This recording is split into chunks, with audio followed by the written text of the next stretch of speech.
What's up, survivors? This is D180, a horror podcast taking you on a ride. And this week, we're talking 2020's The Dark and the Wicked. Johnny, have you seen this movie before? Well, not like... I mean, I know it's new. Or let me ask, have you heard of this movie before? No.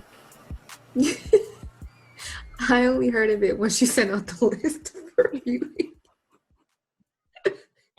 If this is your first time listening to this episode, the only reason she's laughing is because the past few episodes, when we talk about how we found the movie, she goes, nope, I just heard it when she put it on the list. Like, you know, I'm just here so I don't get fined. Yeah. Once again, I'm going to sound like a broken record because I found this on Spooky Astronaut's channel, one of her videos for her top 2020 videos. So The Dark and the Wicked was directed by Bryan Bertino, who is a Libra. Johnny, do you know who Bryan Bertino is? Are you familiar with any of his works? No. So, who is this man? Have you ever seen The Strangers? Is that when they're in the woods? Vaguely, yeah. They're like in a secluded area. It's a home invasion movie with the mask. Nope. It's like, it came out like in 2008. I have a thing against home invasion movies. I don't know what it is. Oh, I do too. No, it's too close to home. That's what it is. But anyway, Bryan Bertino, he's in charge of directing Strangers and Pray at Night. Compared to this movie, it's a different type of home invasion. So stay with me real quick. In The Strangers, you said you haven't seen it, so I won't go too far into details, but because I think I've seen the trailer for Strangers, and they come in with masks, and they're either already hiding in the house or they just come up and just decide to kill you and break in the house. I don't really know. I just know it's a home invasion movie. With this movie, we can just call it what it is and just say it's more of like this is a demonic entity versus the prior two movies being the danger of somebody physically coming to your house. You get what I'm saying? One more little fun fact about Mr. Bertino before I get into the rest of the production. Did you know that this was shot on his family farm? No. Like that entire set is his family farm. I would be scared to live there ever again.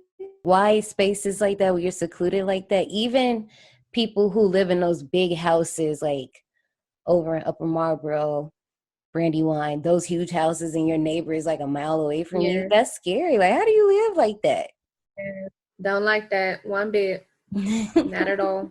Getting into the rest of the works behind the film, this one's also produced by Bryan Bertino, Adrian Biddle, Soni Mahi, and Kevin Matsuo. This was also written by Bryan Bertino, of course, and it stars Marin Ireland, who, do you recognize her from anything? Who was Marilyn? Marilyn plays Louise. My mistake, sorry. Marilyn plays Louise. I did recognize her from something, but I don't know what I recognize her from. Some of you guys might notice her from Umbrella Academy. I haven't seen that yet. I watched the first episode and I couldn't. You know me, I'm just not into watching TV series. I love me some reality TV, but it's always the early 2000s stuff. I'm not watching Bachelor. And see, that's the thing. I love TV shows. I just can't sit down and watch a movie. I actually have to force myself to watch a movie versus watching a TV show, because I know a TV show is only going to be maybe 30, 45 minutes. Yeah. An hour if it's on HBO or whatever. But movies, because I know most movies nowadays are 2 hours, and my mind can't.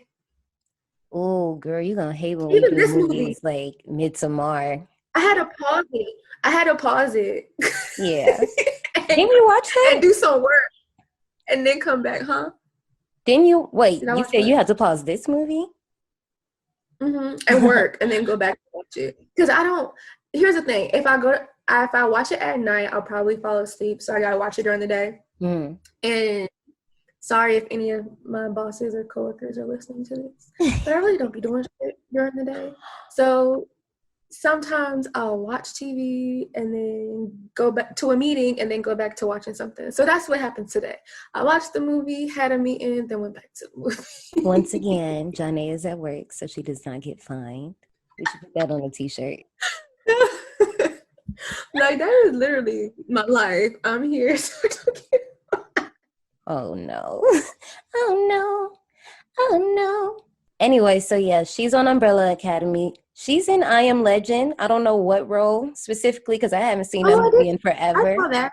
But she's in that movie, and she's also in a lot of episodes of Law and Order too. You do? Yeah, so you might recognize her. I don't watch Law and Order too much, but you might recognize her now that you've seen her in this movie. Then we have Michael Abbott Jr. as Michael, Julie Oliver Touchstone as the mother, Xander Berkeley as the priest. And do you recognize him? The priest. I do, priest. But I'm not sure from where either. Girl. Yeah, but I'm not sure from where. It's a movie that, okay, I'm going to try to give you a hint. I just want to mess with you a little bit. Okay, he's in a movie that a mom was in. This mom I'm referring to was in the movie Better Watch Out, and we talked about this. When she was younger. What's that movie? No, when she was younger. Why? Get off her head. Get off. Hold on, wait, time out. If you guys haven't listened to the Better Watch Out episode, Janae didn't recognize who Virginia Madsen was. And you just have to hear the slander, like the disrespect. But anyway, they're in a movie together. While you sniggling and giggling over there. Y'all.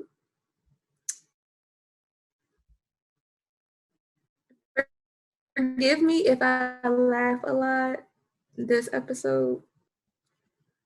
Candyman. First of all, she looked it up. Like, I can't see it. I literally just said I'm Googling. I ain't hear you. Yeah, girl, this is fucking Trevor from Candyman, and he is the freaking scum of that movie. But anyway, he does really good in this movie because at first I didn't even recognize it was him. But then when I went back and I just watched his character, he does really well in this movie. But anyway, when I watched this movie the first time, I compared it to other movies. And this is for some of you guys while we're not in spoiler territory. I compared this movie to movies like The Shining, The Babadook, Nightmare on Elm Street, and Hereditary. Johnny, I know you haven't seen The Babadook and Hereditary, right? No. Remember, I hadn't even heard what The Babadook was. So when you said it, I said, the what? Oh, yeah, when you had to take your quiz during, what was that, Mikey, yeah. I think? Well, anyway, if you've seen those movies, you can kind of make the direct connections, but the one that I really think that stands out is The Shining, if you know what you're looking for. So one last thing I want to bring up is talking about the sound design. So this was done by Joe Stockton. I like how when we hear the music, they also use stuff that's in the background as well to kind of play on the emotions. For me, I kind of feel like when we watched movies like, and I know you guys haven't experienced this episode, the lost episode of His House, a lot of those times we were like conditioned for the jump scare. Or I'm trying to think of some other movies that we watched, but how did you feel about it? Some of the music changes were annoying, and it's this one specific scene with the son. Don't remember Michael. That's the name. So it was a scene with Michael, and the music abruptly changed, and I was like, I don't like this. And then you kind of knew that there was going to be something outside the window because you think it was abrupt. I'm not trying to now. When I say that, I'm not trying to change your decision, but that was going to be my argument at the end of the movie. I actually liked that the music wasn't too brash. It wasn't too harsh. So here's the thing. I was in band for majority of my life. So when I like gradual music changes, where it's like you didn't feel that? That wasn't a gradual music change. It literally ended up being two different sounds. So it's like different when you have the background music and it gradually crescendos basically getting louder But when see, something that's is what about to I'm happen. arguing. That's what I'm arguing is you training me to be scared. I'm liking, okay, so for example, and I know I'm jumping ahead, there's a scene Because it where was like no music, and all of a sudden it was like low music, then all of a sudden there's music, and I'm like, I know there's something out the window now well, because I'm the not music talking about changed. that scene. I'm talking about where the siblings come back into the house after being out on the porch and the door opens and only Louise sees it. And when she goes sees it, we hear music playing, but we also hear the TV in the background as well. And the TV, I'll get into it. I do understand what you're saying. And as we go through it, I guess you can help me understand certain points because they might stand out more as we go through it. Which leads Yeah. me to a question I'm dying to ask you. I've been waiting to put you in the hot seat because for the last 2 episodes,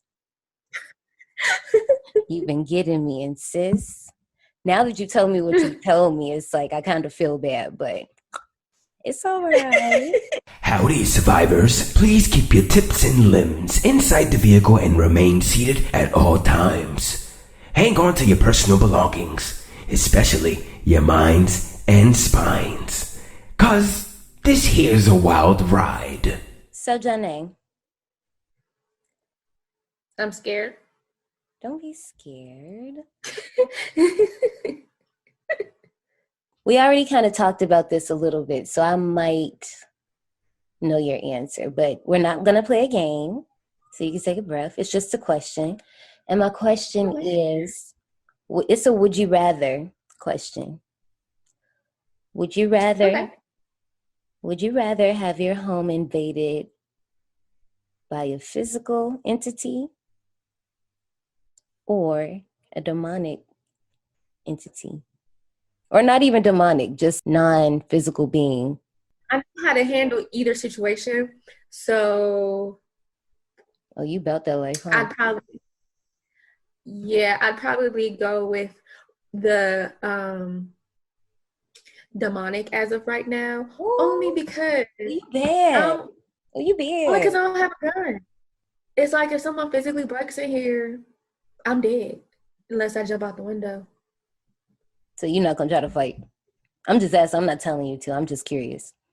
Yeah, I jump out the window. But nah, I know how to. I would know how to handle both, but I would say demonic because I think it wouldn't take as long as these people, and I definitely wouldn't be dead at the end of it.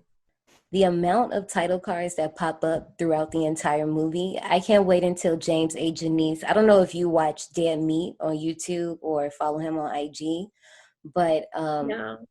he does a kill count and he has a little title card saying, but he just says it like obviously when the title card pops up. But I can't wait to see how he's gonna go about doing it in this movie. If you know, you know. But These title cards actually helped me out because I organized my notes. yeah, same.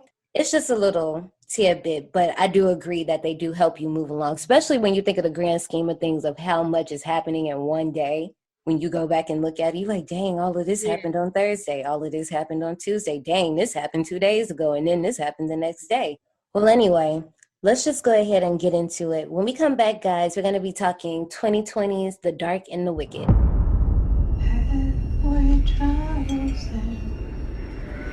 Temptations. Is there trouble in your heart? What a friend we had.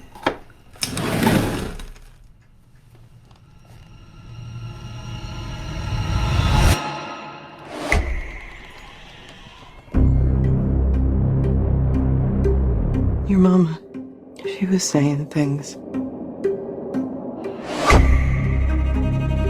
She would sit right beside him just whispering. But she wasn't talking to him. We found it in her pocket. She didn't believe in God. What's the matter whether you believe? I found Mom's diary. What if she saw something out there? I told y'all not to come.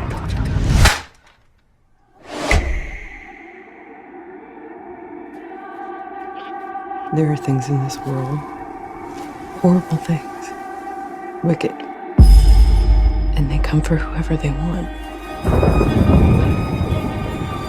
I saw something. She wasn't crazy. Do you smell him? He's close now. He's not out there.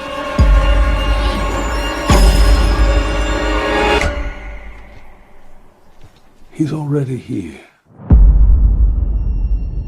Before we get into this movie review, Johnny, have you seen the trailer for this?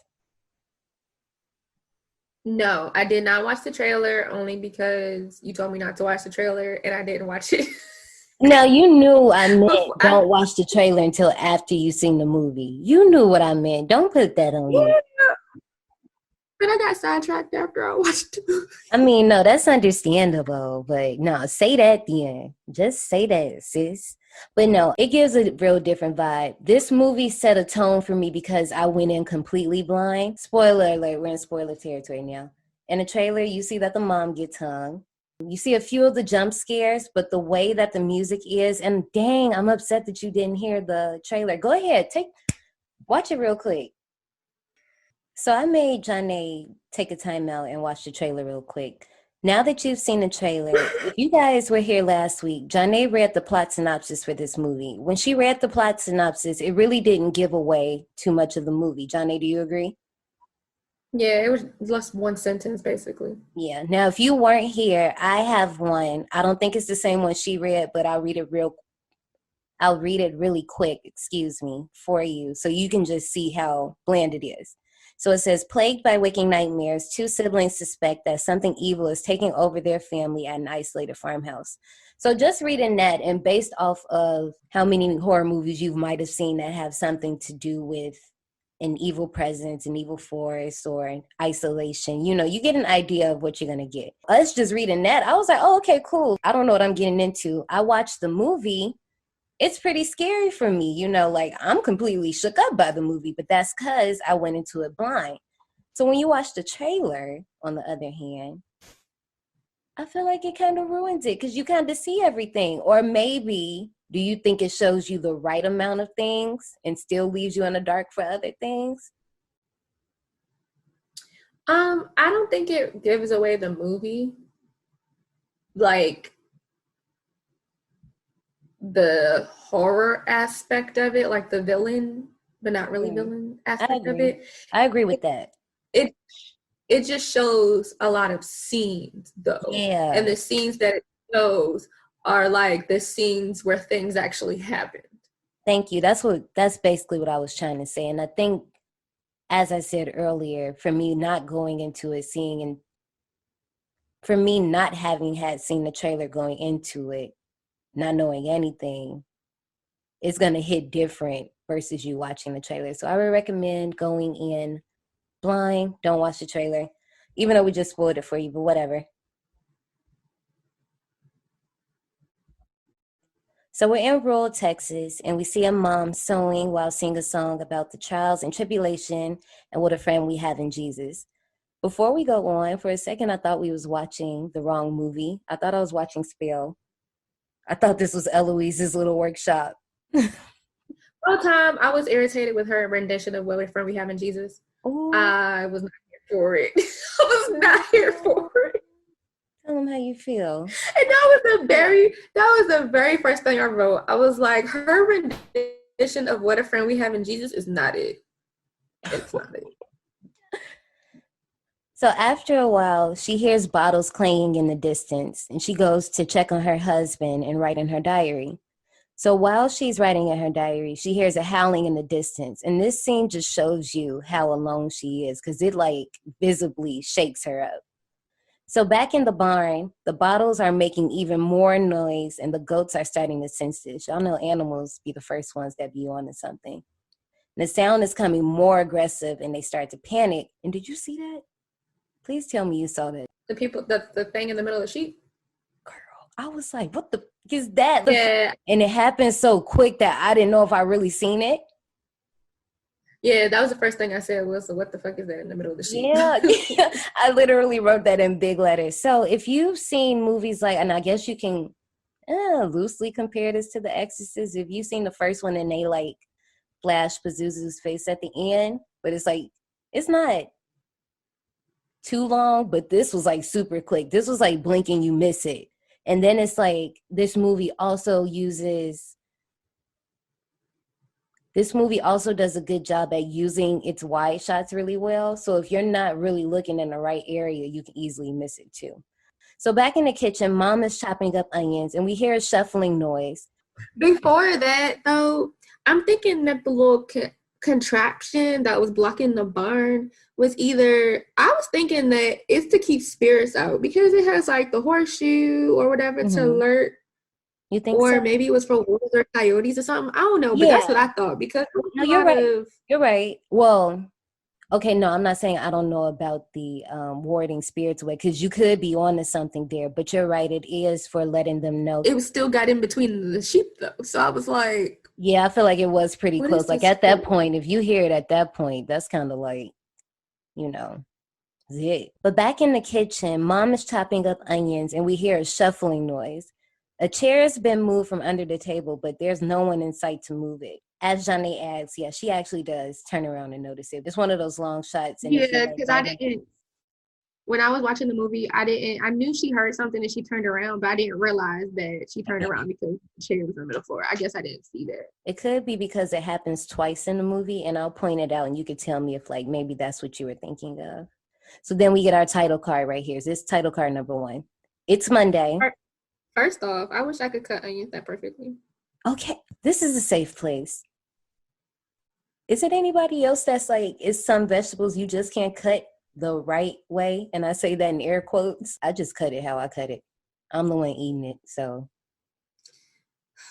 I be afraid. I don't just cook for myself though. Sometimes like I'll cook for my parents or I cook for my brothers. And I feel like if the onions don't look right, somebody might not eat it. Yeah, okay, now there's some truth to that. But my parents are the type that buy everything they see on TV. So I'm not gonna lie, I have like this little veggie cutting board, but it's like scissors, but it has like a cutting board, mini cutting board. It's pretty convenient. Oh my God. So my friend actually just got me a mandolin, I think, for Christmas. I haven't opened it yet because I haven't had to cut vegetables. I can't wait to open it. Catch us on our new IG page to see Johnny using her mandolin. We'll talk about it later. Anyway, it's Monday and Louise arrives to her mother, joined by a nurse, claiming her brother, Michael, has been there for the past couple of hours and that they shouldn't have come. This movie was jumping on a few of my nerves, and I don't know if it was a bad thing because it was making me relate to the movie. And as I watched the movie, if I relate to it, it's pretty cool with me. I have a gate like this in my house, so I have vivid memories of me having to come back home on college weekends and opening that gate, coming into the house in my little Toyota truck, similar but not the same one she has. But anyway, Louise catches up with Michael and Charlie, who are fixing a flat tire. He's glad they're here for their parents, speaking of Charlie, and the siblings agree, saying that their mom looks tired, but Louise point out that she actually looks like shit. Here we get another wide shot. I don't know if you can hear it. I don't think it was the chimes from the barn. I don't know if it was whispers. I don't know what it was, but you can hear some type of ominous sound in the back, and you just get a wide shot of the field as Louise is just looking out at it, but you don't see anything there. Over a rather awkward dinner, the siblings try to make small talk with their mom, but eventually she says that it doesn't matter because their father said they need to keep working, so that's what they do. Michael, in an effort to try to calm her mother down, says everything's going to be okay, which triggers her. She says, I told you not to come. You guys never listen to me. Dude was greedy as fuck for eating the scraps off her plate. There was nothing left on that plate. But you see, you know what? When I was watching that the first time, that was making me kind of think that like they had a close relationship because you wouldn't just do that. You know what I'm saying? I point that out to say in a later scene, we find out that they're really not that close. Really nobody in the family is. But before I get to that, when Michael says everything is going to be okay and he triggers his mom, it made me think about another podcast that I listened to earlier. If you guys want to check it out, it's called Brian's World Podcast, talking about toxic positivity. And it kind of talks about how people try to just give you a buffer when things need to be okay. You know, sometimes things aren't all right, and the mom verbally tells the kids this by telling them that she told them not to come. They're not listening to her. I'll link it in the show note. So after this blow up, we find the kids on the porch, and they're, you know, assessing mom's behavior because obviously they don't know her to blow up like this. They aren't close because Michael and Louise, they start talking about if they're still at their current jobs. Well, not current jobs. If they're still at the last jobs that they've known of, apologizing for not calling each other on birthdays, and just discussing their faults and not having a relationship with their parents. It's revealed that Louise hasn't talked to her dad since her birthday, which was in May. And Michael, it's been about a year, but I don't really know if we know what time frame this is. I mean, we know this movie goes over a week, but did you happen to catch if they tell us like what month it is or any type of? No, I didn't think so. I didn't catch one either. Heading back inside, Michael excuses himself to shower, and Louise checks on her parents while making a round to the kitchen. And one thing I like to note here is the camera work. She's walking towards the kitchen, and it's just one shot. And it's one shot all the way to the next jump cut of us hearing the door open. So she walks all the way through, checks on her parents. The camera continues to move, even though she's stopped. And then she comes back around and follows with the camera to the kitchen sink, but the camera still continues to move until we hear the door creak. And that's when it cuts to her reaction to the door. And the movie will do that a lot, but I think that actually helps what makes it scary. We don't automatically see the scare. We see them react to it first. Similar to, once again, I'm going to sound like a broken record, similar to The Shining when we would see Wendy react or we would see Danny react to something before they actually saw what it is. Even in the Babadook, and of course, I know you hadn't seen it yet, but in that movie as well, we see a lot of them reacting to the horror before we see it. So it kind of like makes us want to know, like, well, what's happening? What's going on? Turn the camera. Louise goes to check the door, and this is also the music cue I'm speaking of, Janae. While she's going to check the door, we start to hear soft music. That's obviously the soundtrack, but we're also hearing the ambience of the room, which is the TV in the background, right? So she's going to check the door. And did you notice that the TV, the tone of the voices, you're starting to not understand what the words are, but it's also starting to fall into a deeper, more demonic tone as she's like checking the door. Did you notice that? No, I didn't notice that. Obviously not right now, but go back and watch that scene. That was mainly the scene I was talking about with the music, because obviously we could have got a jump scare of her opening the door and nothing being there, but they didn't focus on that too much. It wasn't coercing us to be afraid of what was going to happen. It was kind of like we just went with it because that's not where the scare is. As she was walking to the door, we see that there's a shadow, and obviously it's not her mom. We know her dad is bedridden, so it's not him. She turns back around to go back to the kitchen, and it's her mom's shadows now. And her mom has seen what happened. She's questioning her, but she brushes it off. But, you know, mom knows. She knows something. I was going to say, I hate when they go look out the door when it's open. Like, yeah. Why y'all being dumb? How did you not see the shadows standing there in both situations? You think? Now, okay, now I'm not going to stunt. I see stuff out the corner of my eye, but I just don't be. That's I just what don't I'm saying. acknowledge it because I don't want to know. I don't look because I don't want to know. I just hope for the best. look. 9 times out of 10, there's nothing there. Sometimes there is, but most times there isn't. You know, I low key kind of believe in shadow people. So I got goosebumps. Yeah, let's stop. Anyway, Shadow people. Oh my gosh, they're not shadow people. whatever the is. Not in your peripheral, no. We got this scene with Mother and Michael. Divert the conversation real quick. Anyway, Mother starts singing while she's cutting up some vegetables, and Michael suggests that she needs to get some sleep, but Mother only replies saying that they need to leave. You guys should leave. It's not what you think. So Michael, you know, seeing that his attempt failed, he leaves, and we come back and she's still cutting on the carrot. And we hear the chair move, but this time the camera stays focused on Mother's face, and she barely turns to even address it. She like turns, but she doesn't even fully turn over her shoulder. So as if she's in a trance, Mother continues the rhythm of cutting the carrot, and eventually cuts her fingers. And it's one of those scenes where we don't know if she's going to do it or if she's not going to do it. But another movie, it reminds me I knew of, about to slice their finger. I'm thinking like, are they going to do a fake out like she didn't really do it?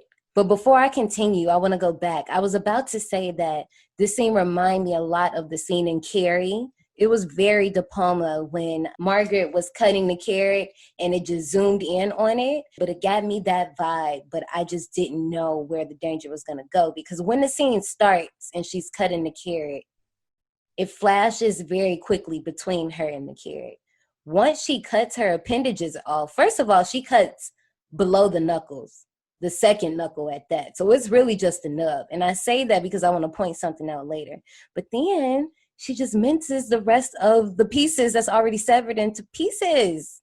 More pieces. Yeah, I knew that she was going to accidentally slice her finger. You can tell by the way that the scene was progressing and why there was a close-up shot on her fingers.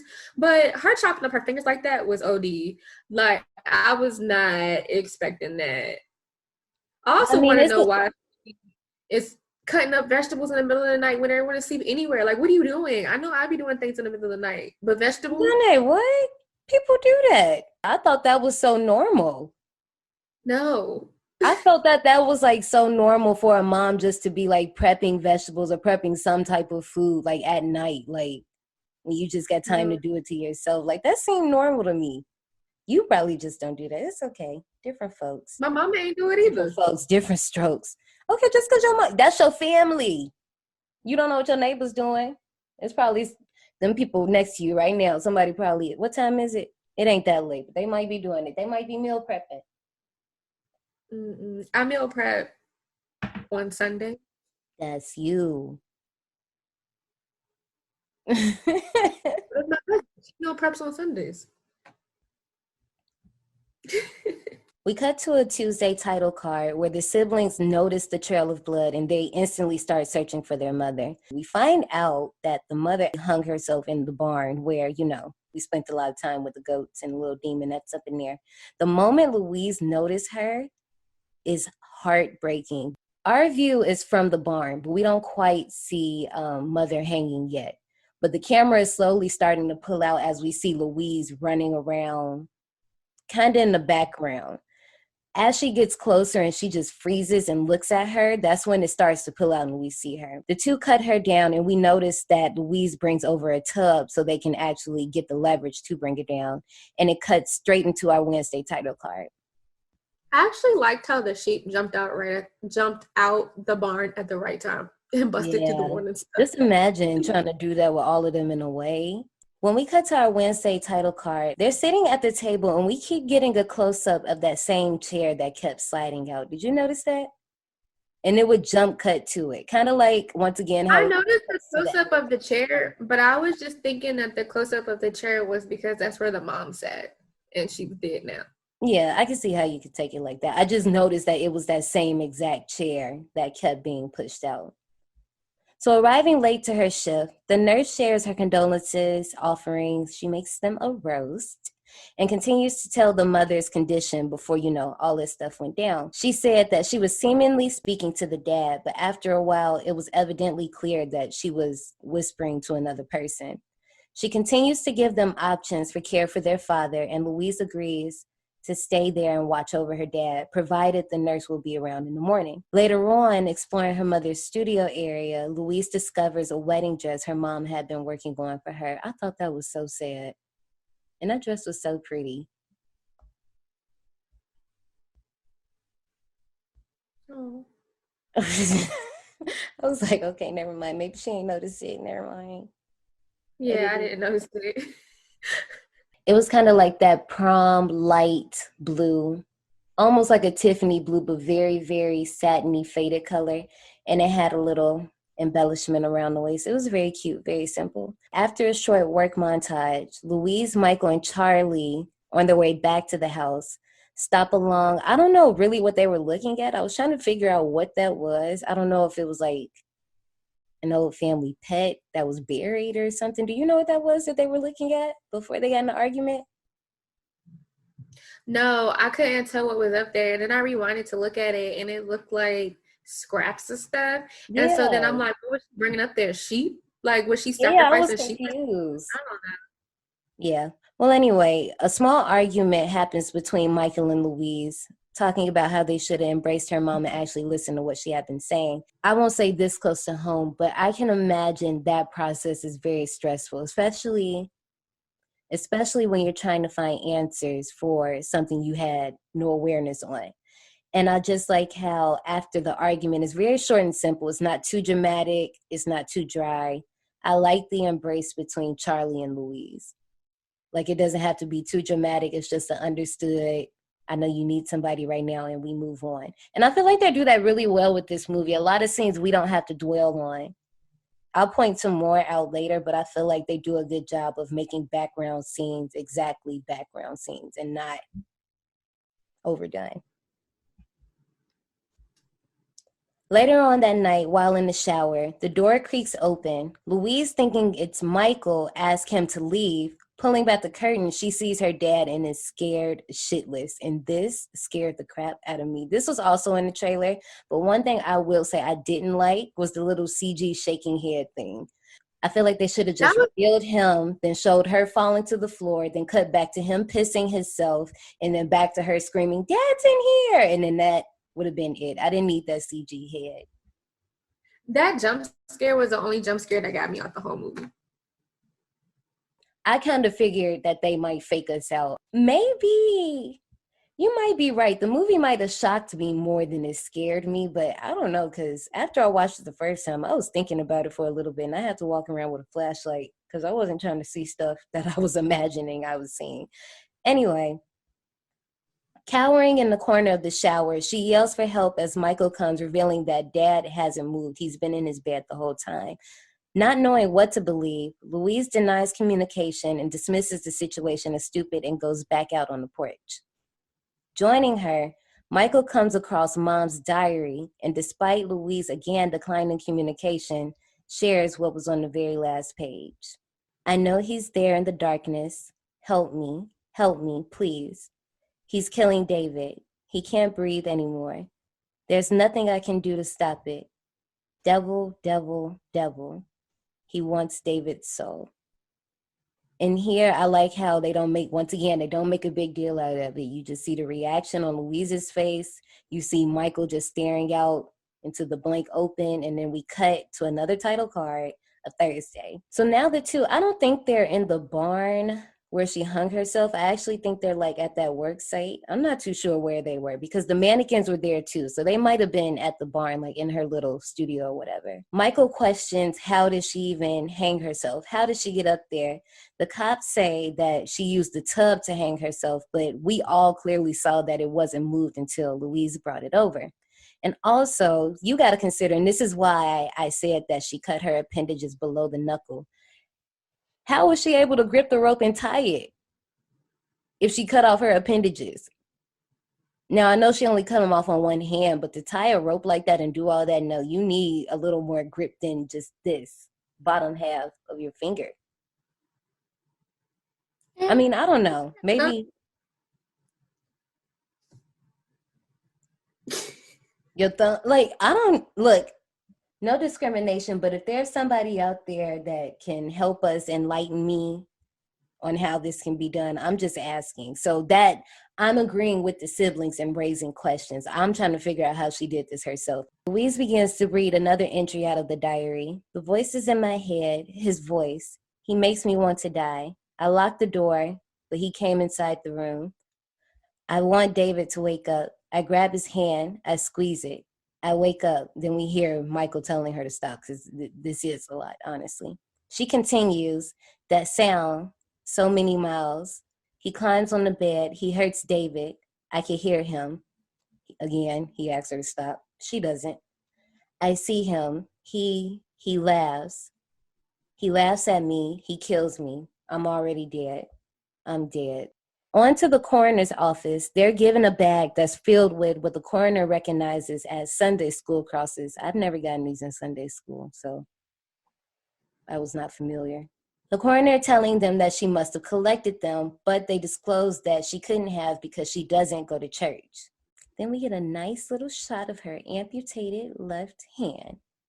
Back at home while getting Dad ready for bed, he begins to cough. Eventually, the cough turns into hacking as a spider comes out of his mouth. And I did not like this little CG spider, especially when she started trying to catch it and she wasn't even like nowhere near it. Okay, I'm being picky, but still, it's just like, you know, like we couldn't get a real spider. Nobody had a pet spider at home. I don't know anybody with a pet spider, so let me not stunt. Anyway, Michael, overhearing the noise, asks Louise about it. Again, she tries to write it off to him, but she knows exactly what she saw. In the kitchen, Michael turns in for bed, and while at the sink, Louise spots a stain left of her mother's blood under the sink stopper, and it's almost dried up. It's kind of sad when you think about it because she has to clean it up herself, but I guess one thing I learned, and you probably know this, Janae, did you know if something happens in your house and it just happens to be a bloodbath outcome, you know you're responsible for cleaning that up? Mm-hmm. You know, I did not know this until like a few months ago when I was listening to some creepypasta. Yeah, you gotta clean it up. That's traumatizing. They were probably worse than what they've had to clean up, but still, it's just a lot. Yeah, the police ain't gonna come clean that shit up. And see, right here, I put a little note that I didn't think the music was too harsh on this scene as well, but I don't know if you remember it. No, the only music part that I remember is when it's coming up, actually. Okay. I'm excited. I'm excited to see what it is. Michael is awoken by the lights being turned on. Getting up to check it out, he sees nothing, turned the lights off, and gets back into bed, only to have the lights turned back on. This time, staying under the covers, like a smart man, he scopes the room looking for possible answers. Going to turn the lights off again, he looks out the window, seeing nothing, then another window across the room, seeing his mother smiling and levitating, then hearing her singing, but the sound's coming from behind him. As he turns around to turn back on the light, we get a jump scare of Mother off to the right of him, illuminated by the window. Once he turns on the light, she appears behind him, but isn't there once he turns around. He turned that light on because he was scared. So he was definitely scared, but I feel him. But no, that's the music part that I didn't like. When he decided to look out the window, that's the music part that I didn't like. And I knew he was going to see somebody out there. I'm going to listen to it again. On to our Friday title card. Louise wakes up to lipstick all over her face. And time out, I thought she was scratched up. I didn't know that was lipstick. Yeah, I didn't realize that was lipstick until after she pulled back the covers and saw that it was a lipstick thing. Right. And so I also didn't think that it was real. Because you know how sometimes they be seeing shit and they be looking in the mirror and their face all scratched up and they're like, oh my God. And they try to wash their face and they look up and nothing was ever there. So that's what I thought it was. Exact same. I thought they were going to give us a fake out too. When she, as you said, when she does this, she imagines that her dad couldn't have done it, but it's like, who else would have put all this lipstick on her face? So she gets a scare from the phone, and we cut to a wide shot of her reacting to it. When she goes to answer it, and Johnny, you can help me out here, sis. When you answer a phone, should I be hearing a disconnected message if I ain't call nobody? Is that not correct? Because when she picks up the phone, she gets the number you have dialed has been disconnected or blah, blah, blah, blah, blah. And I'm like, that's not how that works. I missed that. This is Friday? This is right after the lipstick scare, the little lipstick ordeal. The phone rings and we see her looking at the phone. She goes to answer the phone, and when she picks it up, it says the number you have dialed has been disconnected or blah, blah, blah, blah, blah. She hangs up the phone. I missed that. So she hangs up the phone, but she picks it up again and she says hello, and we hear her mom, told y'all not to come, and she hangs it up and freaks out. No, I got that part, but the first part happens right before that. Yeah, it's really right before it. Well, still, you can answer the question. Is that supposed to happen? I don't think that's supposed to happen like that. It depends on if there's another phone off the hook in the house. Okay. Thanks for clearing that up. Michael comes home to a priest who seems to know him, handing him a cross, the same one Mother had in her pocket.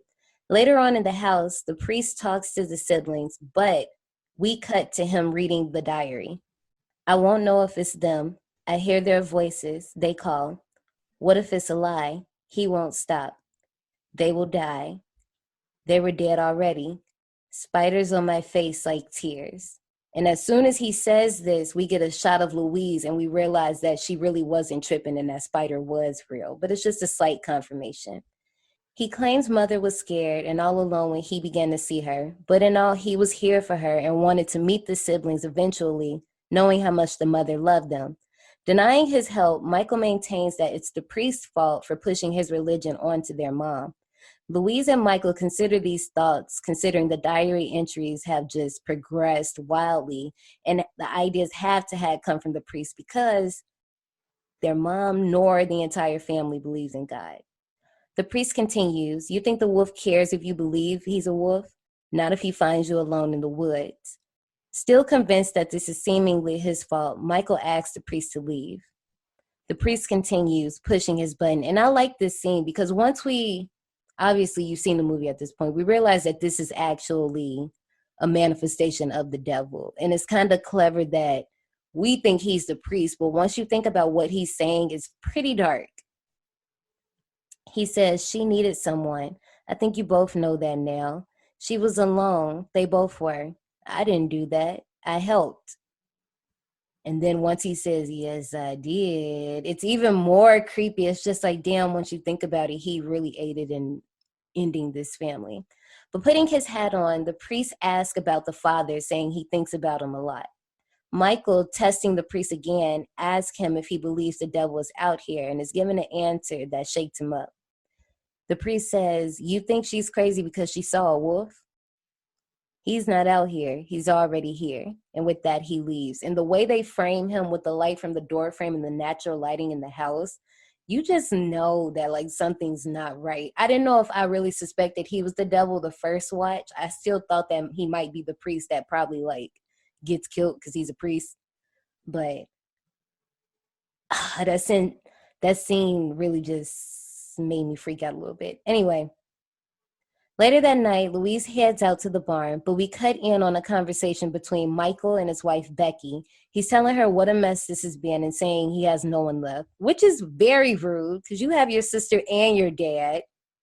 And then he was like, well, I just really don't feel anything anymore. That is so rude. I mean, if you don't have a good relationship with your sibling, of course you're going to say that. Still, I guess I can't say that because I'll be the first one to be like, nope. Back to Louise, seeing the remains of the rope used in her mother's hanging.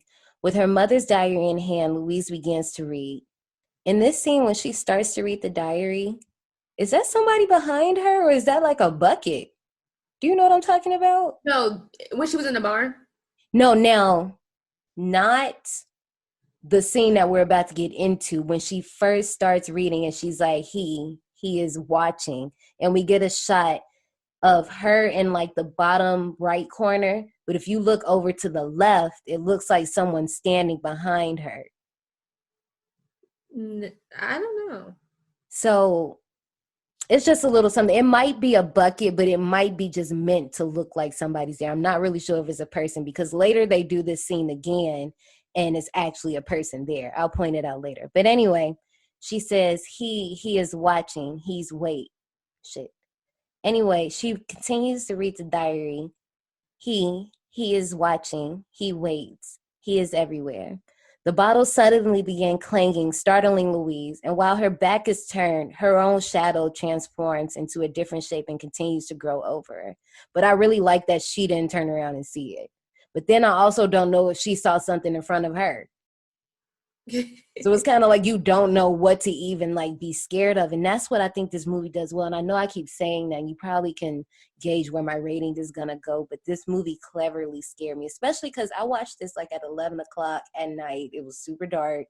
It was a lot going on. It was a vibe. Anyway, on the porch, Louise tries to convince Michael that mother wasn't crazy. And Michael finally confesses what he saw last night, but knows that that wasn't their mom that he saw. Later, hearing a wolf in the distance and eventually scratching at the door, approaching the door, Michael swings it open to the priest standing down at the steps, telling them to come outside. First of all, those are fighting words. Don't do that. It's 3 a.m. in the morning. What are you doing? But also, why you didn't knock on my door? Why are you scratching on my door? But And then it's kind of like... you standing at the door.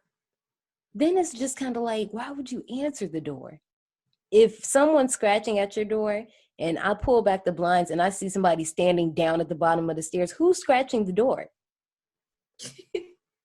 Thinking fast, Louise grabs a flashlight, revealing his eyes are white and that he is in fact not real. The phone rings, causing two things to happen here. Both of them look back, taking their eyes off the priest, which is a no-no, because when they turn back around, the priest is nowhere to be found. Continuing to ring, Michael instructs Louise not to answer the phone, but instead she heads towards it and unplugs it. I kind of thought she was going to answer it, but I really didn't know what she was going to do. Whole time, it's Charlie trying to desperately get a hold of them. For trying to help the siblings, the devil begins on Charlie, making him hallucinate a badly sliced up Louise, who continues to slice herself as she taunts Charlie for bringing them out towards their parents and ultimately causing all of their deaths. Overridden with guilt, he turns the gun on himself and commits suicide. I didn't like this, not Lori. I didn't like this, Louise. I understand it had to look like that because they like cut frames out to make it like glitch in front of him. But it looked like this was like a green screen person in front of like a... I didn't like it because it was weird. Like, the only thing I liked was, of course, once again, when he first sees it, it's like down on the ground and then it slowly rises up and we don't know what it is yet. But once it's revealed, I was just like, because at first I didn't even know if it was Louise. I'm like, is that supposed to be her? yeah, I didn't know who that was. I just thought it was a random lady until then she started getting closer. Then I was like, oh, that's supposed to be Louise. Yeah, I'm thinking like they about to tell us that he like did some dirty stuff in the past and the ghost is coming to haunt him. I'm like, okay, no, please don't do that. But they didn't do that. As we know, it is Louise. It just looks very, very bad. Title card to Saturday. Before the title card, that whole scene right there with him blowing his brains out. Then this is when the movie started reminding me of Bird Box. A Bird Box? Mm-hmm. How? Because it convinced him to blow his brains out. Like, what do you? That's the devil. Like the devil made her cut her fingers off. I don't know about the hanging herself part. I'm not convinced that she hung herself, but That's why I'm like, this shit's starting to remind me of Bird Box. Because what happened in Bird Box? They opened their eyes and then all of a sudden they start killing themselves. I think vaguely, yes, it's the same rhetoric. But I think here it's the devil. So I mean the devil can overcome people and possess them. Like Bird Box, we don't know what the fuck that was. We have no idea what that was. At least here, we know it's like a demonic entity, and we know how that works. So, title card to Saturday. Again, they're assessing the events of last night. Mind you, it's some stuff they don't know about. They mentioned that they haven't heard from Charlie in 2 days. They also suggest taking Dad to a hospital, not wanting him to stay in the house. Oh, now you want to take him to the hospital. Right. Ending the conversation, Michael goes back to release the goats. Meanwhile, Louise calls Father Thorne, and he insists that he doesn't know who she is, nor did he visit them yesterday in Texas because he's never been to Texas. In fact, he's in Chicago, and he doesn't even know who Virginia Straker is. That's the mom, by the way. However, he does have a daughter named Louise, and in fact, Louise sounds just like her. His daughter died. She killed herself. He continues saying the similarities between Louise and his Louise, and this kind of freaks her out, and she just hangs up. That phone call confused the hell out of me. That's what I want to talk about that, but I'm going to talk about another scene that... And then I was like, so is her daddy not her daddy? Was that the devil messing with her? Because if he's saying, like, obviously, if he's saying, I did not meet y'all yesterday, I've never been there, and we know now that the priest was actually a manifestation of the devil, that's why that whole scene took on the whole meeting, because the whole time the devil was sitting with y'all in y'all living room saying how he helped your mom kill herself, basically. Yeah, so that's why I'm like, she's realizing now that he wasn't even there when they thought he was there. Right, but then he was like, yeah, but my daughter killed herself. And I'm like, okay, that may be foreshadowing, but maybe her daddy's not her daddy. And I feel that. Now, you lose me there, but I was thinking that maybe they was foreshadowing her killing herself. Or that her daddy's not her daddy, and that the mother could have said, oh, yeah, my daughter died. I don't know. Mm-mm. You thinking they about to pull a Diane Sherman? They snatching babies? Maybe. Finishing a routine checkup, the doctor asks about any changes since the siblings have been around and proceeds to tell them he probably, speaking of the dad, that he probably wouldn't make it to the highway because of how quickly his health is declining and he can't sign off on the papers that the siblings are asking for. After the doctor leaves, Michael and the nurse have a little conversation, and the nurse tells Michael that the worst thing, in her opinion, is for a person to die alone. People need love.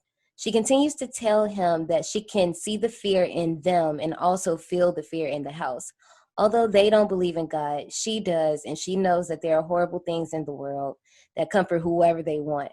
But also there's love here, and the soul needs love to keep it safe. Next, we cut to this scene of a three-legged goat just hobbling by. And at first, I really didn't even notice it only had 3 legs until I started paying attention to it. And then we see it's a whole field full of slaughtered goats. Yeah. Michael notices the goat. He's gonna like put it out of his misery and just snaps his neck.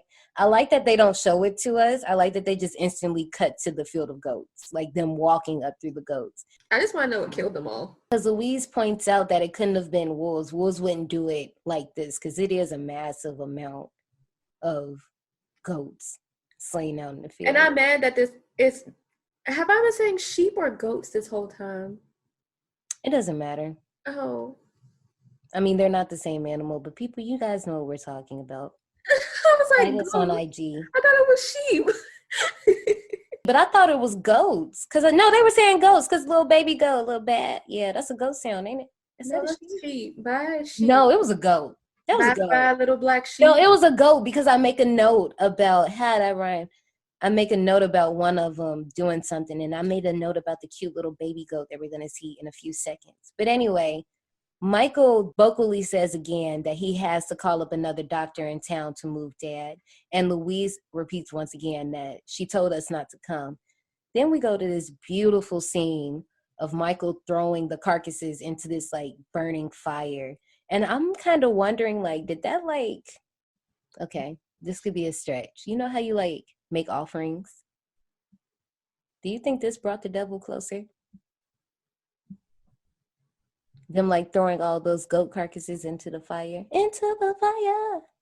No, I thought it was so that it wouldn't like so if you have a farm. I mean, not the logical sense that you would do that. I'm just talking about vaguely. No. Okay. I just thought that they were doing it so that just to maintain coyotes and wolves wouldn't come and eat the dead bodies. And then I know the literal sense. I think I was just letting my imagination run wild there. They say that there are maybe about 5 goats left, that Michael remains that he can't let them die. He asks Louise to stay behind because Dad needs somebody there with him. So apparently what happened is the nurse's conversation basically got to him. He addresses that he knows the nurse wanted him to feel something, but now he just wants to forget about everything. I have a note here. I don't know if you caught this. I don't know if it happens right here exactly. We have Louise looking at her mom's diary again, and we can like clearly see that it says he's coming. I don't know if that happens right here. I think so. Doesn't matter. We get the cutest little baby goat, and then we get a. Okay, I had to Google it. Mm-hmm. There was both sheep and goats in this movie. Because I was about to keep her up at night. It was gonna bother me. While Michael is tending to the new baby goat, we get a call from Becky, and the bottles start clanging wildly. Drawing his switchblade, he yells to banish whatever he thinks is out there. The music fades as we hear Mother singing in the distance, appearing naked from the shadows into the barn, backing him into the wall. She disappears as Michael opens his eyes to an empty barn, but Mother spooks him from behind as he falls and begins to slit his throat, but is able to fight it off. This is the part I was talking about. I knew that there was a goat. As we said, it's both in the movie, but after this scene where he fights himself and he's looking up, like trying to figure out what happened, he's in the middle of the screen, but when you look off to the right, there's a goat. And I guess it's the one that just gave birth, but it's like illuminated in red, but it's just looking dead at the camera. It's pretty freaky. We're probably all looking at Michael. So it's like if you're not paying attention to the goat, you really don't notice it. But if you watch movies like Paranormal Activity or any found footage movies where you have to pay attention to stuff in the background, I think it's just natural for you to do that at this point. Or Johnny, I think you would even do that because you watch shows where you say you have to watch the background. Yeah, which is why jump scares don't really scare me no more because 9 times out of 10 I can already see what's in the background. Like in the beginning of the movie when she went to go to the door and like you see the little weird guy or whatever in the shadows, and like the mom being in the shadows. So it's like I kind of automatically look to the shadows now just because of the show that I watch on Netflix. Yeah. So now Michael back in his room, you could tell something is like rattling on in his head as he fingers his switchblade. Meanwhile, Louise and Dad are sleeping in the room as a shadow begins to enter and eventually climbs onto the bed. Increasing growls and looming fear wakes Louise, who turns over to her dad missing from his spot.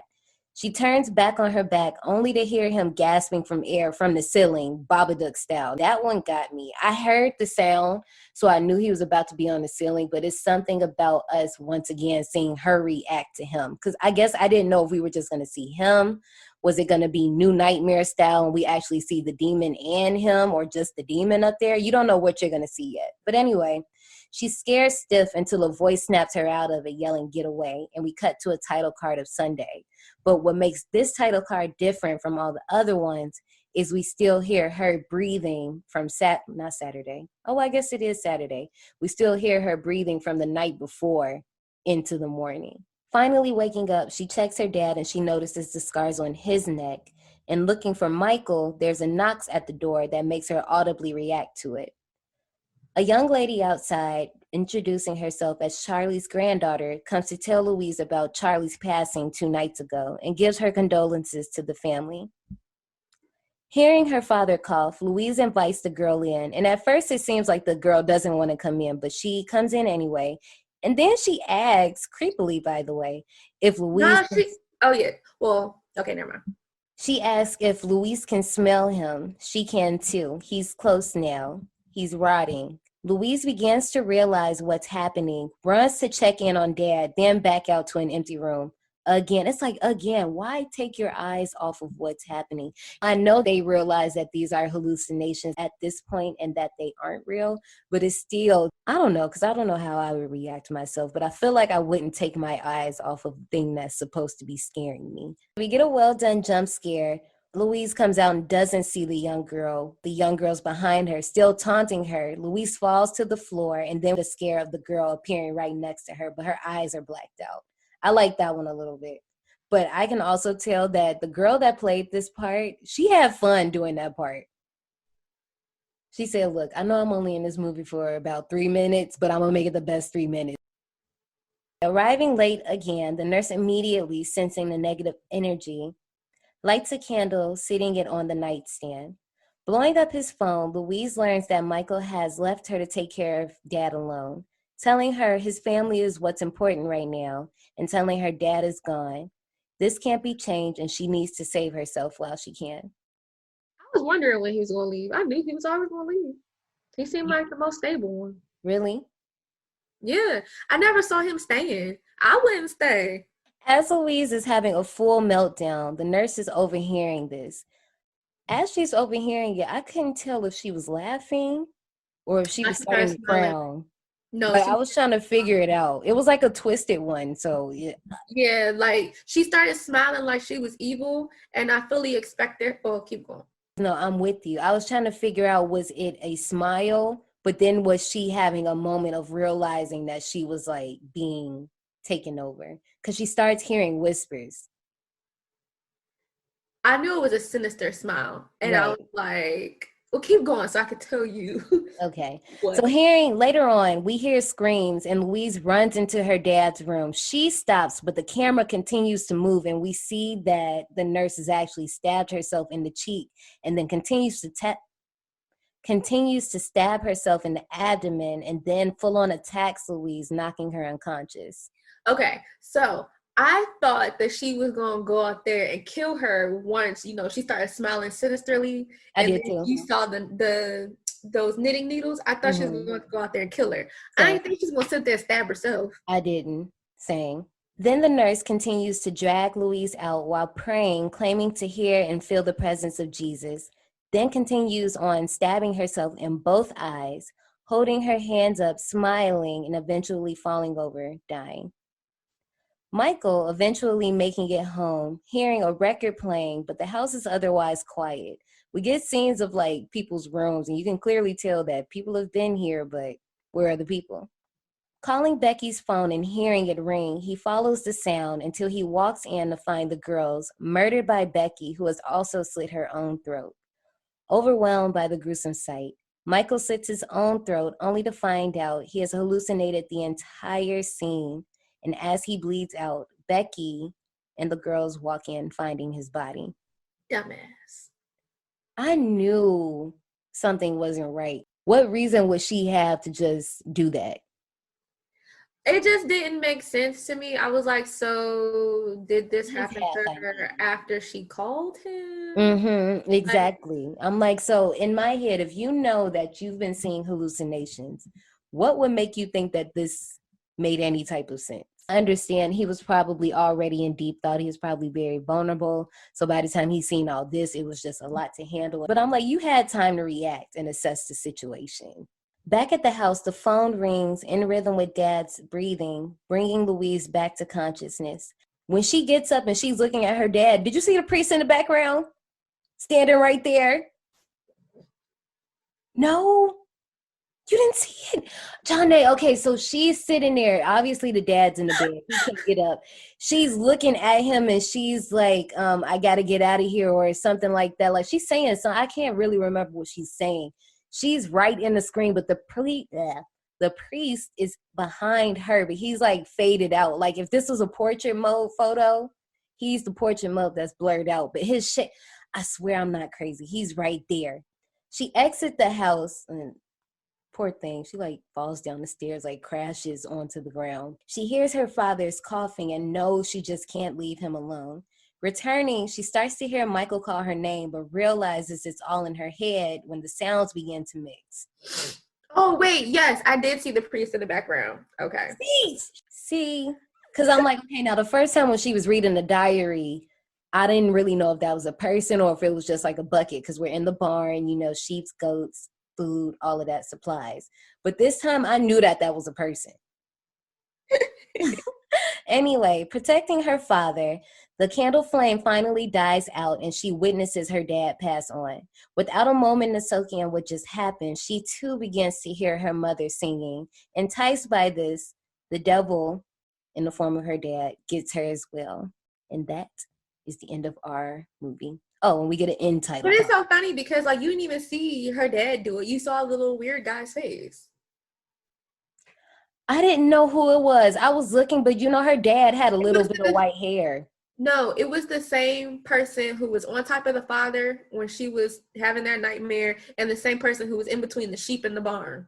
Got you. I thought you were saying it was the priest. I was like, no, wait. Mm-hmm. Okay, I see what you mean now. Yeah, because when she was in the bed and she was freaking out, there was a dude on top of her father. I don't think we seen him though. I know we seen the shadow. Now, okay, with that scene, I thought it was trying to make us think. Hold on, wait. Stay with me real quick. With that scene, I thought they were trying to initially make us think that it was Michael because we had just seen him sitting on the bed with the switchblade. When the shadow comes in, we see a shadow with a blade. And I knew it wasn't going to be Michael. I knew it was going to be a hallucination, but I didn't know who it was. I knew it was whoever the mom was talking about. He comes in and he's on top of David and he's hurting him. But you're right, it is that guy. Because when that first jump scare happened with the whole sheep thing, I actually went back and paused it and looked at him. And so he popped up a couple times. Yeah. So yeah, so at the end, that wasn't her father who got up and like whispered in her ear. It was the dude. Yeah. That spit in her ear. Whispered. Oh. I didn't know if she was clenching her jaw or was it like pressure from like him like caving her face in. Do you know what I'm talking about? In that whole bedroom scene? Oh, I didn't catch that. It could have been because it was really dark where I was watching it. So like it just seemed like as the tension was building in the room, her face was kind of like caving in, but I didn't know if she was, you know, people nervously clench their jaw and you just start to see like the muscles working. I couldn't tell which one it was. But overall, this movie, as we talked about earlier with the title cards, I really like that it does help you think like, damn, like all of this happened within a week. we basically start on a Sunday because the first title card we get is on that Monday. And this goes all the way to Sunday again.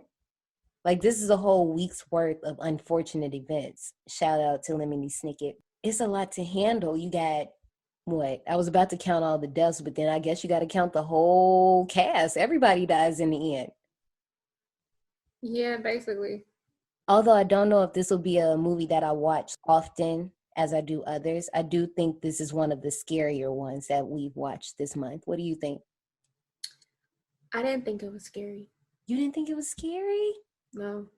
Is it because you like took breaks and like you was watching it at work? Was it the atmosphere? I don't know. I didn't think it was scary. I thought that this one was very scary. I thought the tension was held pretty well. In my opinion, I know you have a different opinion from me, but in my opinion, I don't think the music ruined it too much. I actually think it helped more. But I also, once again, love the camera direction and angles. Like that we saw the reaction of the people before we saw the scare. If there was something I didn't like, it was just the CG moments, like a little head shaking the spider. But other than that, this was a pretty solid movie. So, you want to go to the souvenir shop with me? It's not too much up in there, but I mean, you know. It seems you survived. Well, before you go, join us in the souvenir shop. So for this movie, I only found about 3 posters. This one, by the way, I know I didn't mention earlier, but this one is a Shudder exclusive. If you don't know what Shudder is, a Netflix for horror movies. And this is not a sponsored ad, but if they would like to sponsor me, go ahead and do that. Basically, you can watch whatever they have available. This one happens to be one of their movies that they acquired. It wasn't a Shudder exclusive originally. They just happened to purchase it around November. I think it was around the film festival circuit in August. But anyway, back to the posters. The first one we get, we just see the house. There's a tree in front of it, and we see the mom levitating, kind of similar to what Michael saw outside the window. And there's a tagline that says, "She told you not to come." The next one is pretty much the same thing, still the red and black theme. We have the floating mom, but this time we see her outside of the front door. And then the final one that I have for this one is an upside down cross that has, what's the name of that fan thing? The windmill? Is that a windmill? This thing? That is not a windmill. What is that thing called? It's not what I want to say it is because I just Googled what I thought it was. It's an old school wind turbine. So it's not a windmill? It's not the same thing? I mean, kind of. Well, that's what the picture is. It's the upside down cross, which we all knows what that means. This one in particular kind of reminds me of... Okay, so the only reason why I don't say it's a windmill is because windmills are normally to mill grain. And it's not attached to like something like this. You know what I'm saying? Mm-hmm. So normally windmills grind up grain, and that one is more like a standalone. It doesn't have nothing at the bottom of it. So that's why I say it's more like a wood turbine, because that's used to capture energy from the wind. I get you. Also, windmills have been used to pump water too. So I did not know that. yes. Well, maybe you guys can tell us what this is. We'll post this on our new Instagram page. We have a new Instagram. You can follow us at D180 Podcast. You know, we're new here, so just show us some love. Janae, I don't know if you see anything in the souvenir shop, but do you want to tell us about the budget? I don't see what the budget is, but for the box office, it was $419,091. That's what it earned at the global box office. So I figure that's not too bad considering, 2020. But speaking of 2020, Dark and the Wicked is the 4th movie that we've seen in our Bye Bye 2020 theme month. We have one more movie left. We'll talk about that later. The ratings for the movie is they got a 6.1 out of 10 on IMDb, a 90% on Rotten Tomatoes, and a 72 on Metacritic. So, Janae, how do you rank The Dark and the Wicked? I gave it a 60. Tell me why. In detail, please. Explain to the class. I didn't really like it. Like,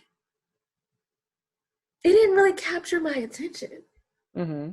Only because I guess I don't like when movies, at the end of a movie like this, everybody dies. Mm-hmm. I hate when everybody dies. But you one of them happy ending people. You need a happy ending. No, I don't need a happy ending.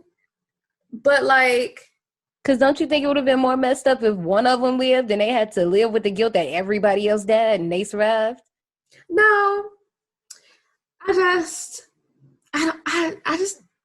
I mean, I'm not trying to guilt you into giving it a higher score. I'm just. I'm not gonna give it a higher score. I just don't like it. It didn't like it. Well, we obviously can see that I like this movie a lot. I appreciated the camera angles. I appreciated a lot of the music cues. I thought that Louise's, the young lady who plays her, Marin, I can't remember her last name right now, but Marin, I thought her acting was very great. Especially when it comes to, as I said before, their reactions, because they have to sell it to us that we actually need to be scared of something. So with that. Yeah, I wasn't scared at all. Maybe that's why I gave it a 60. So his house, I gave his house a 62. That was the first movie about by 2020. And I basically kind of like have the same feelings about The Dark and the Wicked as I did his house. I didn't really like it. I think it was beautifully shot, but I gave his house a 74. And I can understand what you mean, but for me, I'm going to give The Dark and the Wicked a 90. We are not rating against the movies. This is not like at the end of the month, we say like, this one was number 1 and this one was number 2. No, it's not like that at all. We literally judge it on its own merit based off of what we like. Like John A is into a certain type of movie. I'm into a certain type of movie. So just so you guys aren't like, well, how did you rate this lower than this and that? It's all personal opinion. So for this, I give it a 90 because usually stuff doesn't scare me. Stuff does not linger with me and have me walking around the house like with a flashlight, except for when it's super dark and I just can't see because I need glasses. But anyway, I feel like out of what I've seen so far for 2020 movies in general, not just the ones that we're doing on the podcast, this was probably one of the scariest ones that I've seen. This was not scary. Y'all know me, like it take a lot to scare me. I want to talk about. Oh yeah, if y'all want to know how I rate movies based off of how it makes me feel. Mm-mm. Yeah, I don't do like the cinematography, the music, the acting.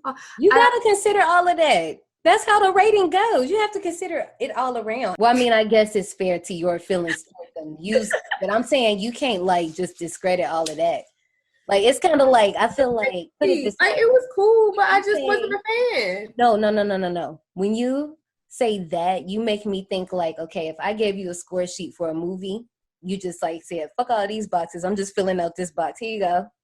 But see, okay, so I can understand if we had a criteria that we were judging off of. No, it's not no set criteria. I would expect you to consider all of that. Now, if you're just a person that doesn't care about that, then that's different.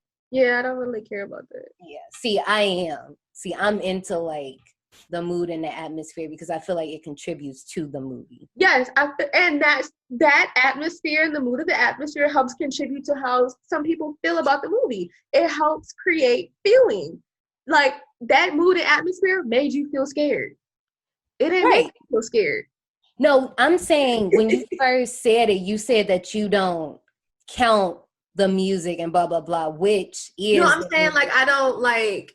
No, I understand what you're saying now, but I'm just saying when you first said it, that's how you said it. So that's what made me go on a small rant of trying to figure out in the grand scheme of things. I see what you're saying, but no, it's never that serious.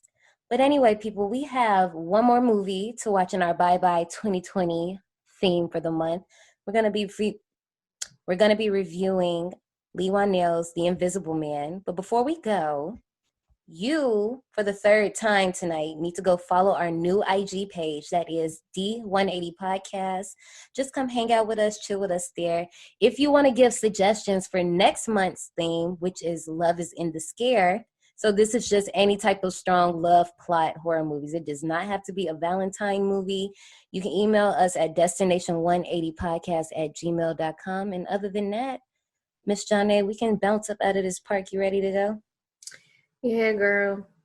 I'm Tab, boss. Me too. See y'all. I've been nursing this. You have.